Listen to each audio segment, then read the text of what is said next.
Here in this video, we are solving 3 questions that appeared in NEET 2022 in ray optics.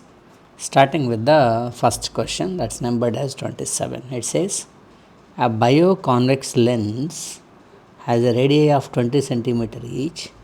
If the refractive index is given, what is the power of the lens is? Then we shall know the formula called something like lens maker's formula, which says that 1 by f equal to mu minus 1 of 1 by R1 minus 1 by R2 is the general lens maker's formula. Then what we can write further is, if you consider the bioconvex lens, this is how a bioconvex lens looks like. This first one, this convex lens, the radius of curvature of the first surface is this way. This is the direction of the R1. For the second one, radius of curvature is this way. This is R2. So this is the direction of incident light. So it's very clear that R1 is along the direction of incident light measured, so shall be treated like positive. R2 is measured against the direction of incident light, shall be treated like negative. Employing them, of course, bioconvex means again R1 equal to R2 equal to R. But R1 is positive, R2 is negative.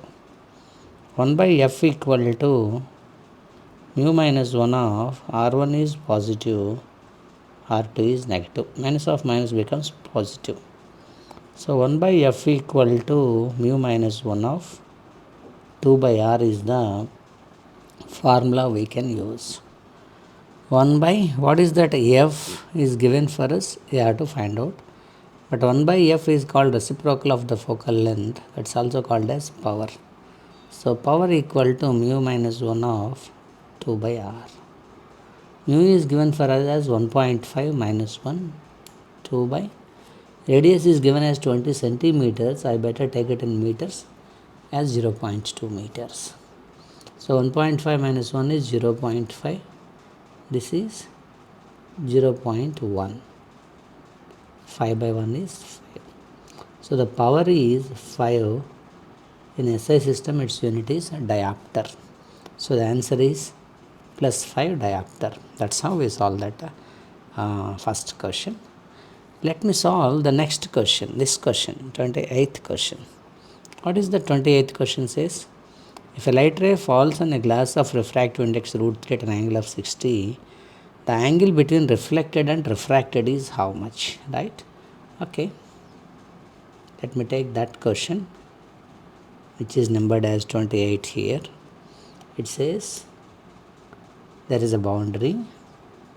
A light falls on a glass surface of refractive index at an angle of 60 means angle of incidence is 60 degree. Now as the medium changes, some part of the light gets reflected back, some part of the light refracted this way. This is called angle of refraction. Mu is given, angle of incidence is given, then I can apply Snell's law. Mu equal to sin I by sin R. Mu is √3, sin I is sin 60 by sin R. So √3 equal to sin 60 is √3 by 2 sin R. This √3 will get cancelled. Sin R equal to 1 by 2. That implies R equal to sin is 1 by 2 when the angle is 30 degree. So this angle is 30 degree. But what he wants is the angle between reflected and refracted, right? Look at that carefully.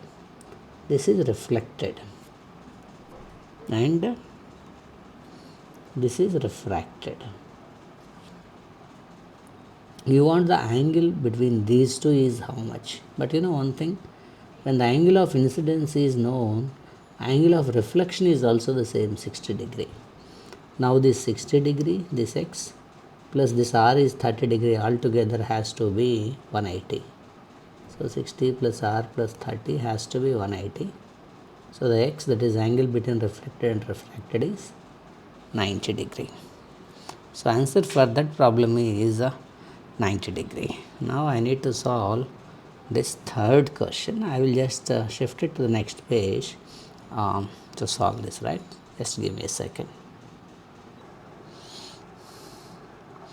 Here in this video, we are solving the last question that appeared in NEET 2022 in ray optics. The question says, two transparent media are separated by a plane boundary. Speed of the light in that boundary in two media are given. What's the critical angle for that pair of media is? So the first thing that you need to understand is, when do you get a critical angle? When a light ray is moving from denser medium to rarer medium, for a particular angle of incidence, angle of refraction is 90 degree, and the light ray grazes the boundary that is separating the media. That particular angle of incidence is called critical angle. In that case, mu denser to rarer, as we have explained and derived, equal to 1 by sin c. That is, mu denser by mu rarer equal to 1 by sin c. But mu is not given for you in the problem, rather it is given like in terms of velocities of lights. One thing that we need to know is, velocity of the light in vacuum whose refractive index is least 1 is 3 into 10 power 8 meter per second, that is maximum. That means to say, velocity of the medium is reciprocal to refractive index. So in the place of mu denser by mu rarer, I can write V rarer by V denser equal to 1 by sin c. How do I identify that is, higher velocity is the rarer medium velocity, lower velocity is the denser medium velocity. That higher velocity is 2 into 10 power 8 by 1.5 into 10 power 8 equal to 1 by sin c. 10 power 8 will cancel. So sin c equal to 1.5 by 2. 1.5 is 3 by 2 and there is another 2. So sin c equal to 3 by 4. That implies we can say critical angle C equal to sin inverse of 3 by 4. That is sin inverse of 0.75. That's the answer for the problem. Sin inverse of 0.75. That's how we have to solve this simple question. Thank you for watching.